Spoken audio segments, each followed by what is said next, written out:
Hi friends. తను call చేసి ఏం చెప్పిందని అందరూ అడుగుతున్నారు. మీరు వినేసేయండి తను ఏం చెప్పిందో. హలో ఓయ్ బావా, చెప్పండి. ఏంటి అసలు నువ్వు ఏం చేస్తున్నావో అర్థమవుతుందా? అర్థమవుతుంది. లెటర్ రాసాను, చదివారా? పిచ్చేమైనా పట్టిందా నీకు? అలా ఎలా లెటర్ రాస్తావు బావా నువ్వు? పెన్నుతో రాశాను. పిచ్చా నీకు?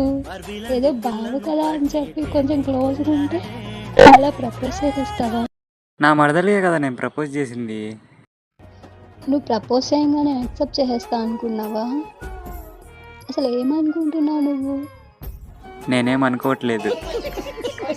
చెప్పు బావా, సైలెంట్ ఉన్నావు ఎందుకు? భయం అవుతుందా? మాటలు రావట్లేదా? చెప్పు బావా. నీతో మాట్లాడుతుంటే నాకు మాటలు కూడా రావట్లేదు.